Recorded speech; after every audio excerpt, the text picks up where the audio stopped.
99.7. Hello, good afternoon. Welcome to the Joy Business Reports.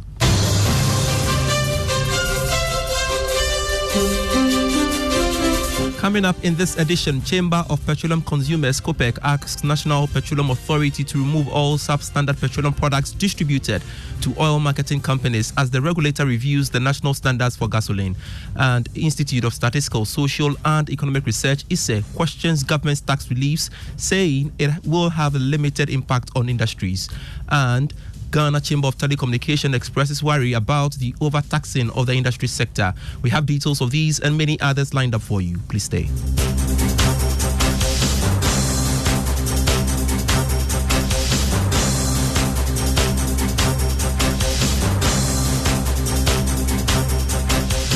Grateful for your company. I am Pius Kojo Baka. A look now at our stories. The Chamber of Petroleum Consumers Ghana has asked the National Petroleum Authority to work with all oil marketing companies in the country to remove remaining substandard fuel in the system. The NPA, in collaboration with the Ghana Standards Authority, has initiated steps to review the national standards for gasoline. This came to light after the regulators received complaints from some petroleum consumers about the reduced performance of their vehicles, which they attributed to fuel they have purchased at some retail stations in the country. Speaking to Joy Business, the Executive Secretary of COPEC, Duncan Amwa, urged the NPA to immediately recall all the remaining contaminated fuel still in the system. We would expect the NPA to work closely with the oil marketing companies, all of them, to ensure that whatever chemical elements that are in extreme proportions, the trace elements, we do away with them as soon as yesterday, so that people buying fuel today can go in there with the confidence that their vehicles will no more function, following from our own misreporting of standards as a country. We expect the NPA to do more than it currently has done, and as and when the complaints also stop, I'm sure we'll have this conversation further. Duncan Amwa is the Executive Secretary of COPEC. The impact of tax reliefs introduced in the 2024 budget by the Finance Minister will have a limited impact on industries. This is according to ISE at the University of Ghana. According to Director of Research, Professor Peter Quartey, the Finance Minister did not undertake the essential tax cuts as requested by businesses. He was speaking at the 2024 budget statement review organized by ISE. Renewables, etc., had to enjoy some tax relief, but it's not far-reaching enough because we have food and beverage producers who have complained about high taxes on their commodities. We have others private sector areas where we still have high taxes. So we think that going forward, yes, we need to raise revenue. Professor Peter Quartey is the Director of Research at ISE.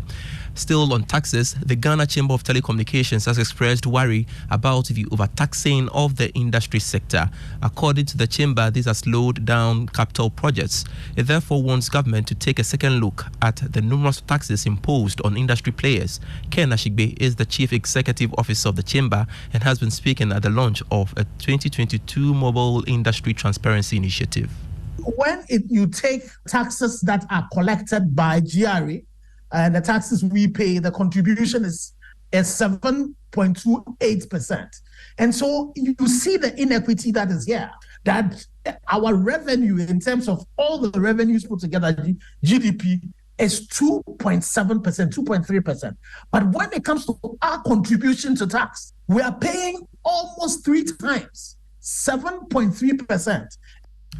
Ken Ashigbe is the Chief Executive Officer of the Chamber speaking there, and the telecommunication industry paid a total of 6.07 billion cedis as taxes to the government and allied agencies in 2022. Now, the Director General of the Internal Audit Agency, Dr. Eric Odruosai, is urging internal auditors to take interest in the 2024 budget and economic policy of government to provide support in sealing financial leakages.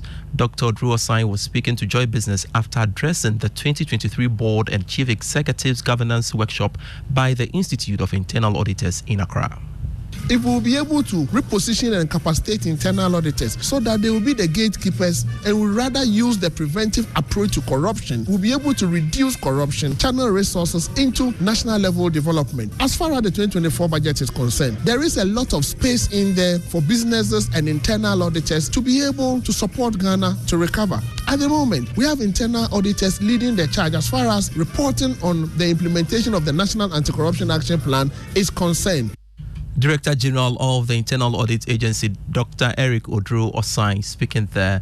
And now let me take you to the Accra International Conference Center, where the EcoBank Joy News Habitat Fair is happening. And the event has brought together all players in the housing and mortgage sectors. Some of the exhibitors have been interacting with Joy News on their expectations. Bigger and better, we are heavily discounted, and we are giving free devices. We are giving a free GSM intruder alarm as a whole complete system. You just need to walk to a stand. We have a conversation with you, and we will help you identify your security need. So at this fair and to the end of December, anybody who sells or who closes a deal with us gets a 5% discount on the service plot, and then on the house we have 5 to 10% discount.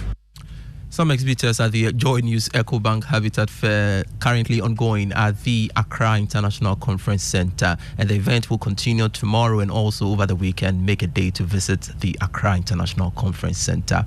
And to some other stories, the International Trade Center, Cocoa Board, and the European Union is implementing a new regulation for farmers and stakeholders in the cocoa value chain called the EU Corporate Sustainability Due Diligence Directive.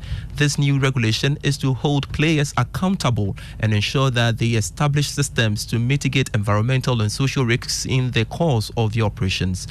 Deputy Chief Executive of Cocoa Board in charge of agronomy and quality control, Dr. Ebenezer Wusu, said his office will fully roll out the implementation of the directive by March 2024. In 2 districts in Ghana, and by that I mean Asinfosu and then New Adubiasi area. And these 2 were selected for good reasons, because we look at the requirements: deforestation, child labor. So these more or less will represent Ghana. So once we are able to test and accept what pertains to these cocoa districts, then we'll roll it out to the entire country. So currently we have given ourselves our deadlines. We hope to finish this pilot study by end of this year. More within the sector, the agricultural sector will soon experience digital transformation through the Planting for Food and Jobs Phase 2. Speaking at this year's Rice Festival held in Accra, Deputy Minister of Food and Agriculture, Yao Frimpong Ado, disclosed that the registration of farmers onto the PFJ2 digital platform will commence from December 1. This, he says, will help effectively manage market crops. The program seeks to shift from direct input subsidy to a smart agricultural input credit system linked to structural market arrangements. The registration of farmers to commence the beginning of the PFJ2 will start from 1st December, and it will be launched in Takwa during the celebration of this year's Farmers' Day.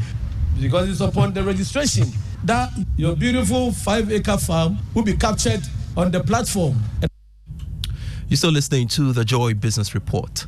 The Public Health Act demands that animal slaughtering for public consumption must be done in proper slaughterhouse or an abattoir. But stakeholders in the meat production industry have observed many meat production and consumption avoid this. Now, the attendant effects are infections in the meat that could endanger the consuming public, which could affect the per capita meat consumption in Ghana. On Food Chain this week, Prince Appiah has been speaking to stakeholders on the phenomenon and has filed this report. Within a week, we are able to slaughter between 15 to 20 animals, depending on the market. George Ajay is a pig farmer here at Ejiso. When you check within our environment, that's Josu Jabin environment, the nearest slaughterhouse is located at Onwe. But unfortunately, the place operates between the hours of 4 a.m. and 8 a.m. Our customers normally comes when it's 8, 9, 10 thereabout, by which time the slaughterhouse is already closed. He is compelled to slaughter the animals around his farm because he is unable to access a slaughter facility. These are the challenges we are facing, for which reason we have to find a means of doing our own slaughtering without having to send our animals to the slaughterhouse. This practice, however, is abhorred by the Public Health Act, which demands that any animal to be killed for consumption must be done in a proper slaughterhouse or an abattoir. General Services Manager at the Kumasi Abattoir, Michael Tongbang, reiterates this. Now, you're not supposed to slaughter an animal in your house because you don't even know whether the carcass is suffering from a disease or not. Before any meat is consumed, a veterinary health officer must inspect the meat first to pass it as wholesome. We have some diseases we call communicable disease, or you can call it zoonotic diseases. They can be transferred from human being to animal, from animal to human being. One example is the cysticercosis. When the meat is not well cooked and you eat it, that cyst will form a worm inside your stomach. During festive seasons and special occasions, many households tend to slaughter their animals at home, avoiding the slaughterhouses. Managing Director for the Kumasi Abattoir, Joe Owusu-Bwedi, says this is unacceptable. Some slaughter somewhere they feel they can slaughter. Here we have veterinary doctors. They do post-mortem, ante-mortem before the carcass will go out. So we are sure of disease-free animal. So we are asking the public to eat meat that comes from abattoir. Though most consumption in large scale adhere to this particular act, many households are corporates. Mr. Owusu-Bwedi says the local assemblies must enforce this act to ensure wholesome meat is consumed by the public. I think that one rests on local government, the assemblies. There's the work of the assemblies to see to it that these things are done in a proper place. Well, until this act is effectively implemented and policed, a good number of the consuming public might move away from meat consumption. This could affect the per capita meat consumption currently in the country. Prince Apia reporting. And that's it for the Joy Business Report. Let me tell you about the EcoBank salary account. Now, the EcoBank salary account is a special account designed for workers of all income brackets desirous of receiving their salaries through EcoBank. With the EcoBank salary account, you are guaranteed all the benefits of a normal savings or current account plus many more.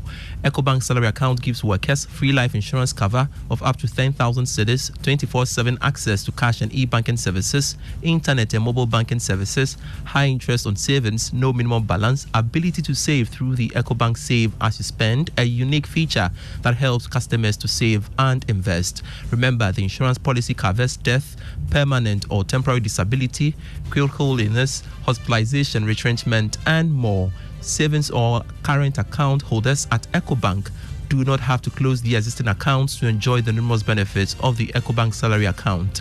Just ask your branch to switch your existing account to the EcoBank salary account. Non-EcoBank account holders should approach any EcoBank branch and ask for the EcoBank salary account. Switch your existing account today and enjoy amazing benefits at EcoBank. Call EcoBank toll free on 0800 003 225 wherever for further details. EcoBank is the Pan-African Bank. I am Pius Kojo Baka, always a delight serving you. Ignition is next. Do enjoy. And we shall be going live to the Accra International Conference Center for the EcoBank Joy News Habitat Fair right after these funeral announcements. Cargo handling can be so tiring. Having to shuffle between banks to make payments. And waiting hours for payment confirmation. And worst of all, incurring avoidable costs due to payment delays.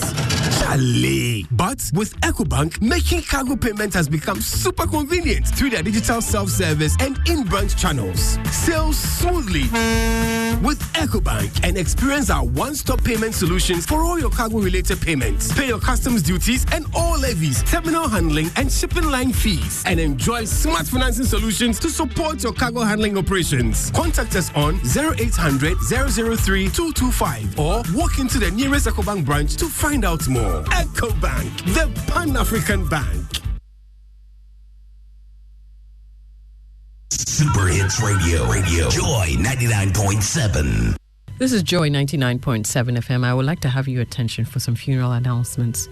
His Royal Majesty Da Sibre Ikuamwa Ejapong II, Kweuhine Nana Adjua Jimfua II, Kweuhima, and the Royal Etna Brituo family, and the Kweu Traditional Council and the entire Kweuman regret to announce the final funeral rites and royal farewell journey of the late Da Sibre Ikuamwa Boateng II at Abini Kweu. The funeral arrangements are as follows. Sunday, 26 November 2020.